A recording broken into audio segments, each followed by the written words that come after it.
الحمد لله الحمد لله نحمده ونستعينه ونستغفره ونؤمن به ونتوكل عليه ونعوذ بالله من شرور أنفسنا ومن سيئات أعمالنا. من يهده الله فلا مضل له ومن يضلله فلا هادي له، ونشهد أن لا إله إلا الله وحده لا شريك له، ونشهد أن محمدا عبده ورسوله. أما بعد فأعوذ بالله من الشيطان الرجيم. بسم الله الرحمن الرحيم. يا أيها الذين آمنوا اتقوا الله وكونوا مع الصادقين. صدق الله العظيم. محترم و مکرم ناظرین سامعین، السلام علیکم ورحمۃ اللہ وبرکاتہ. آپ سے مخاطب آپ کا میزبان مولانا فضل داد، اور ہمارا یہ پروگرام ہر منڈے اور ٹیوزڈے شام کو 7 بجے سے 8 بجے تک UK ٹائم لائیو ہوا کرتا ہے، اور پھر مختلف اوقات میں اس کو ریپیٹ کیا جاتا ہے تاکہ جو لوگ اس کو دیکھ نہیں سکتے یا موجود نہیں ہیں یا دنیا کے اندر مختلف ٹائم زونز کی وجہ سے اس وقت موجود نہیں ہیں، تاکہ وہ بھی اس کو دیکھ سکیں. اور اسی طریقے سے یہ پروگرام ہمارا اور اسی طریقے سے پہلے جتنے بھی پروگرام ہیں کئی سالوں سے، وہ تمام کے تمام YouTube کے اوپر اپلوڈ کیے جاتے ہیں تاکہ آپ ان کو کسی وقت بھی دیکھ سکتے ہیں، یا اگر کسی کے ساتھ آپ شیئر کرنا چاہتے ہیں تو آپ شیئر کر سکتے ہیں. This program of ours is live every Monday and Tuesday evenings between 7 o'clock and 8 o'clock UK time, and then it's repeated at different intervals so that those people who may not be able to see it now, they can also watch it too, or they are not present, they are busy elsewhere, or due to time zones, it isn't the appropriate time for them to be watching. So it's repeated so that people can see it again. And similarly, this session of ours and all the previous sessions since many years, it's all been uploaded onto YouTube. So you can see it at your own convenience, and similarly, you're most welcome to share it with others as well. باقی format آپ کو پتہ ہے اس programme کا کہ ابتدا میں مختصر سا کسی موضوع کے اوپر بیان ہوتا ہے، اور پھر آپ کی طرف سے سوالات، کوئی تبصرہ، کوئی اچھی بات جو آپ باقی ہمارے سامعین ناظرین کے ساتھ شیئر کرنا چاہتے ہیں، تو ہمارا نمبر ہے اسٹوڈیو کا، آپ کو نظر آ رہا ہے اسکرین کے اوپر. تو اس نمبر کے ذریعے آپ اسٹوڈیو کو بھی فون کر سکتے ہیں، ہم بھی آپ کی بات سنیں گے، اور اسی طریقے سے باقی جو ہمارے سامعین ناظرین ہیں وہ بھی آپ کی بات سن سکیں گے. So you're most welcome to take part. We will listen to what you've got to say, and so will the rest of the viewers and listeners as well. The number's on the screen, and using this number, we'll hear you, and so will the rest of the viewers and listeners. آپ کے سامنے میں نے قرآن کریم کی ایک آیت تلاوت کی ہے، اور اس کے اندر اللہ رب العزت 2 اہم پیغام دینا چاہتے ہیں. چنانچہ ارشاد فرمایا، یا ایھا الذین آمنوا اتقوا اللہ وکونوا مع الصادقین، کہ اے ایمان والو تقوی اختیار کرو اور سچے لوگوں کا ساتھ دو، ان کی کمپنی کے اندر، ان کی معیت کے اندر رہا کرو. وکونوا مع الصادقین، نیک لوگوں کے ساتھ رہا کرو، ان کی معیت کے اندر، ان کی فضا کے اندر. اور یہاں اللہ رب العزت 2 اہم چیزوں کی طرف ہماری توجہ دلا رہے ہیں. ایک جو ہے وہ انفرادی اعمال، اور دوسرا جو ہے وہ اجتماعی اعمال، کیونکہ انسان کی زندگی کے اندر دو ہی حالات ہوتے ہیں. There are two things that Allah subhanahu wa ta'ala is drawing our attention to. The first one is taqwa, which is an individual amal. It's an action of our individuality. And the second one is وَكُونُوا مَعَ الصَّادِقِينَ, and be with those who are truthful in everything. الصادقین، جو ہر لحاظ سے ہر حال کے اندر وہ سچے ہوتے ہیں. They are truthful in all aspects of life. And that is our societal life. یہ ہماری اجتماعی زندگی ہے. تو ایک انفرادی زندگی، ایک اجتماعی زندگی. One is our individual deeds and our individual time, and one is our societal time. دونوں اس لیے ذکر کیے اللہ سبحانہ و تعالیٰ has mentioned both of them because there are only two parts of the life. Either you are doing something individually or you're doing it shared with somebody else. There is no other third. اور تقوی کے اوپر تو کافی مرتبہ بات چیت ہوئی اور آپ سنتے رہتے ہیں اور اس کے اوپر بات چیت ہوتی رہتی ہے. لیکن قرآن کریم کی آیت کا یہ جو دوسرا حصہ ہے وَكُونُوا مَعَ الصَّادِقِينَ, the second part of the ayah, Allah subhanahu wa ta'ala is drawing our attention to something that's very, very important.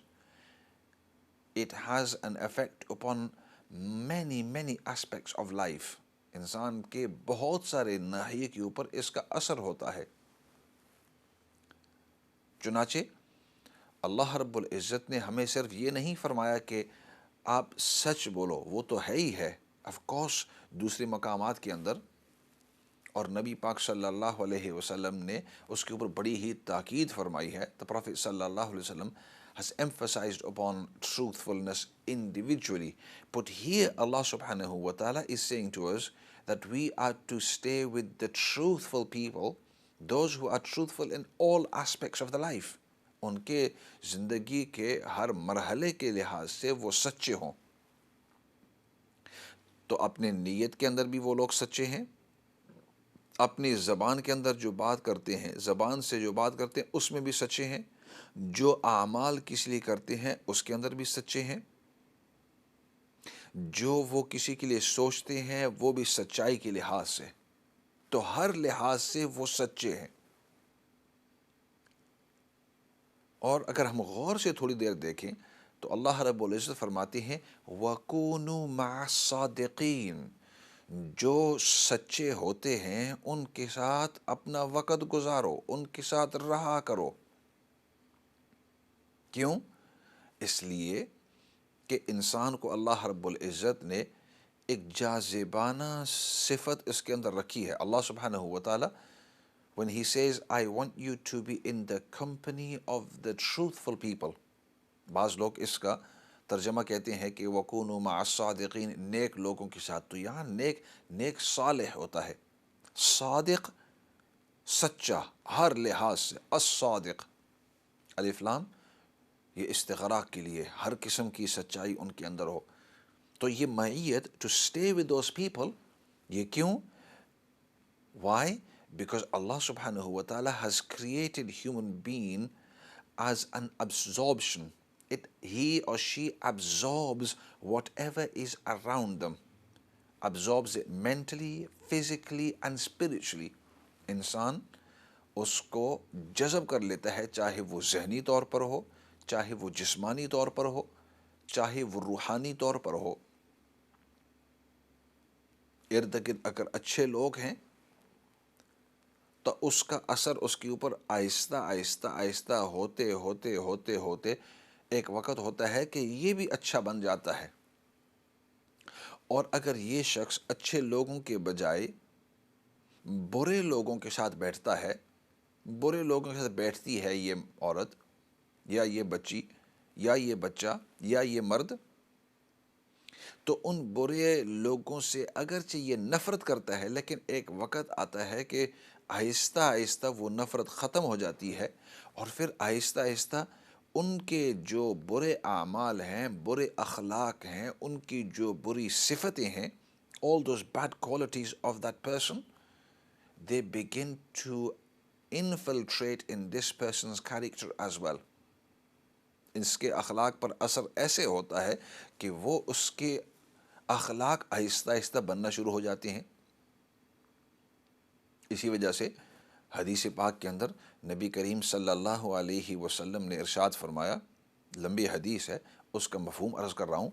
فرمایا کہ اگر ایک شخص وہ عطر بیچنے والے کے پاس بیٹھتا ہے، حدیث کا مفہوم عرض کر رہا ہوں. I'm giving you the brief of the hadith. And the Prophet sallallahu alaihi wasallam helps us to understand, and he says, if you was to sit with somebody selling perfume, even if you was not to apply the perfume on yourself, but just by sitting next to him or her, the fragrance of the perfume will permeate your clothes and body, and when you move away from there, you will be smelling beautifully of those lovely fragrances. اگرچہ آپ وہ عطر نہیں لگاتے، لیکن عطر فروش، عطر بیچنے والے کے پاس بیٹھنے سے اثر یہ ہوگا کہ اس خوشبو کا اثر آپ کے کپڑوں سے، آپ کے جسم سے خوشبو ہی خوشبو آتی رہے گی. حالانکہ آپ نے لگائی نہیں ہے، لیکن چونکہ آپ اس ماحول کے اندر بیٹھے ہیں، اور اس ماحول کا یہ اثر ہوگا کہ آپ کے کپڑوں، آپ کی جسم، بلکہ آپ اس کو خوشبو لیتے لیتے لیتے آپ کا دماغ فریش ہو جاتا ہے، آپ کا دل اچھا فیل ہونے شروع ہو جاتا ہے، آپ کے جسم کے اندر ایک قسم کی چستی آ جاتی ہے. Although you've not used and applied that perfume, but because you sat in that atmosphere. اسی طریقے سے پھر نبی کریم صلی اللہ علیہ وسلم نے اگلی مثال ایک دوسری دی. The Prophet صلی اللہ علیہ وسلم gave us another example, another similitude to help us understand by sitting next to those people with bad character, bad characteristics, bad intentions, wrong intentions, how that has an effect upon the person. اس کا اثر انسان کے اوپر ہوتا ہے. چنانچہ حدیث پاک میں آپ صلی اللہ علیہ وسلم کا ارشاد ہے، مفہوم حدیث کا، کہ اگر ایک شخص کسی بھٹی کے پاس، if a person was to sit near a furnace,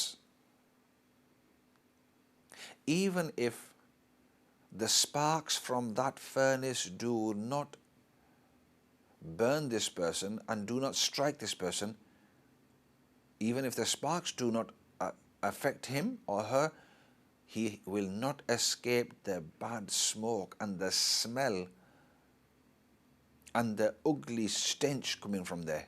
And that will permeate his or her clothes and his body. And when he or she moves away, they will be smelling of smoke, stench. In fact, the smoke may even not only his clothes or her clothes, but also inhaling that bad smoke, it will actually affect you mentally and physically.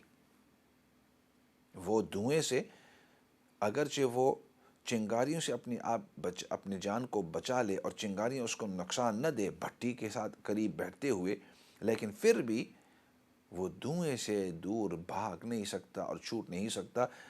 جو کچھ بھی آپ کریں گے اس کا اثر آپ کے کپڑوں کے اوپر، آپ کے جسم کے اوپر ضرور ہوگا. بدبو کی بدبو آئے گی، جب آپ وہاں سے ہٹ بھی جائیں تو وہ بدبو آپ کے جسم کے ساتھ رہے گی.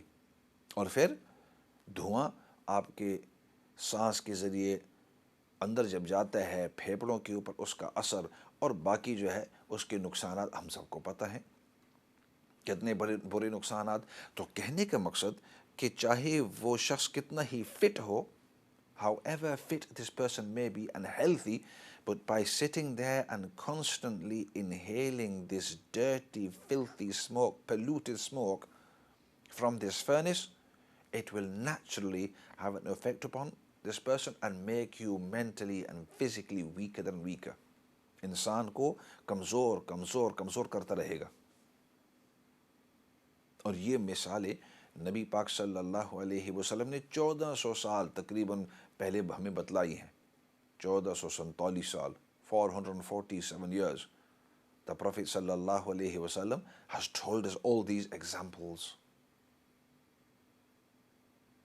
کہ آپ جس ماحول کے اندر جاتے ہیں اس ماحول کا ضرور انسان کے اوپر اثر ہوتا ہے. It affects you straight away. وہ کتابوں میں ایک واقعہ لکھا ہے کہ بادشاہ کی بیٹی، اس کا کسی وجہ سے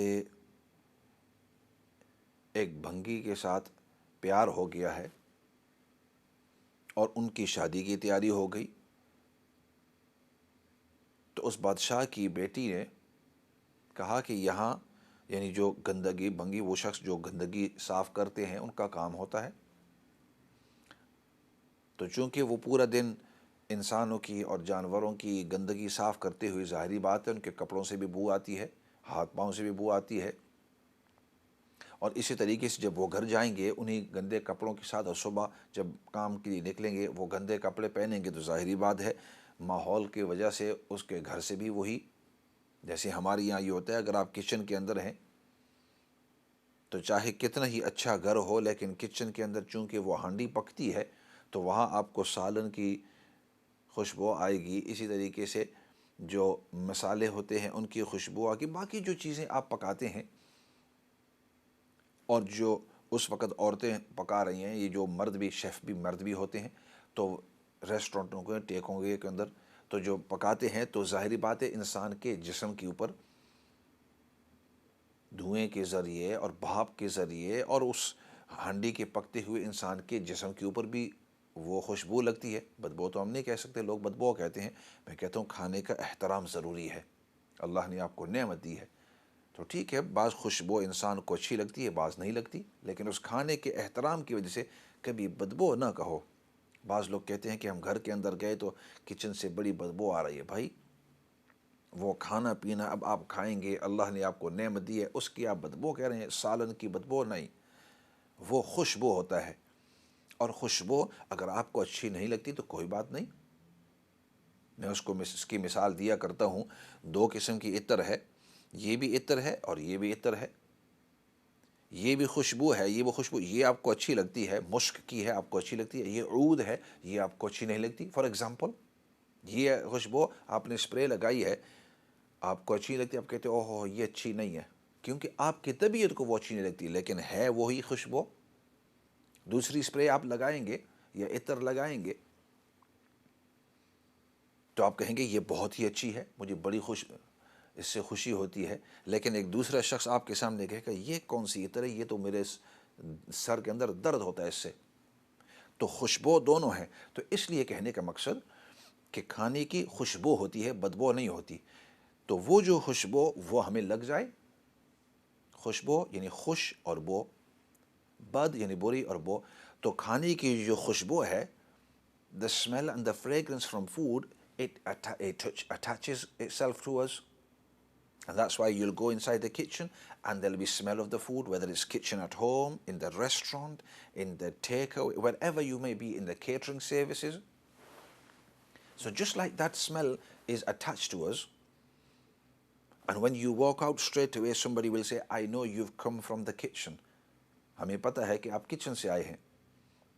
I know you've been cooking very recently. بعض اوقات کسی کے گھر کے اندر جاتے ہیں، پتہ چل جاتا ہے کہ ابھی وہاں کھانا پینا پک رہا تھا. There was food being cooked because the fragrance is floating around the house. تو اسی طریقے سے جو وہ بھنگی تھے، that person,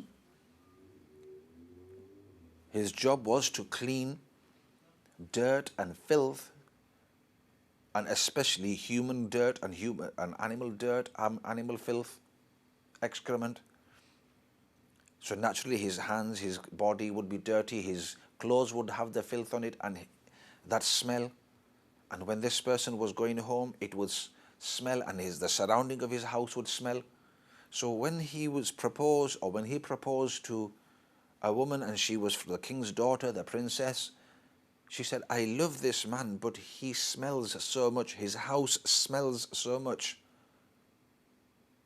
مجھے ان سے پیار ہے لیکن اس سے بھی بڑی بدبو آتی ہے اور اس کے گھر سے بھی بڑی بدبو آتی ہے. نکاح ہو گیا, the wedding took place and she began living with him. اس کے ساتھ وقت گزارا میاں بیوی کے لحاظ سے.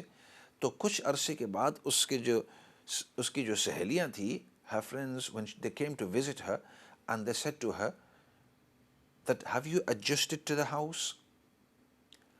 We didn't know whether you would adjust because you was complaining about this dire smell from this person and from the house. اس کے گھر کی جو بدبو تھی اور اس شخص سے. تو اس نے کہا پہلے بدبو تھی, پہلے بدبو ہوا کرتی تھی, لیکن اب وہ بدبو ختم ہو گئی ہے. اب یہ وہ گندا کام اگرچہ کرتے ہیں لیکن اس سے بھی بدبو نہیں آتی اور اس کے گھر سے بھی نہیں آتی. He still does that work, the job that he was previously doing, but now the job does not make him smelly anymore. وہ سے اس کو بدبو نہیں ہوتی. تو وہ تعجب کرنے لگی. انہوں نے کہا ہمیں تو ابھی تک بدبو آ رہی ہے. خلاصہ قصہ یہ ہے کہ وہ بدبو ابھی تک باقی ہے. That bad smell is still there, but because she's been smelling it every day, day in, day out, in the evening, in the morning, she's become so used to it and just now she can't smell it anymore. اب اس کو وہ بری بو. تو خلاصہ کلام اس مثال سے یہ کہنا چاہتا ہوں کہ انسان جو ہے جب وہ کسی برے شخص کے پاس بیٹھتا ہے تو اس کے اخلاق پہلے برے اس کو ضرور لگتے ہیں, لیکن وقت کے ساتھ آہستہ آہستہ اس کا ذہن ان کو ایکسیپٹ کرنا شروع کر دیتا ہے اور اب اس کی برائی آہستہ آہستہ ختم ہونی چاہیے, اور اچھے لوگوں کے ساتھ بیٹھے گا تو ان کے اخلاق جو اچھے ہیں یہ اڈاپٹ کرنا شروع کر دیتا ہے. تو اس لیے قرآن کریم کے اندر ہمیں یہاں حکم دیا ہے کہ وَكُونُوا مَعَ الصَّادِقِينَ, سچے لوگوں کے ساتھ آپ بیٹھا کرو, وقت گزارو ان کے ساتھ اپنا, تاکہ ان کے اخلاق آپ کے ساتھ آپ کے اوپر آ جائیں. ایسے کرتے ہیں, بریک کا وقت آیا ہے, بریک کی طرف جاتے ہیں اور بریک کے بعد واپس آ کر آپ کی کالز بھی لیں گے, اس موضوع کے اوپر بھی بات چیت کریں گے, اور آپ بھی کچھ شیئر کرنا چاہتے ہیں تو یہ موسٹ ویلکم. اسکرین کے اوپر نمبر ہے. فی الحال بریک کی طرف.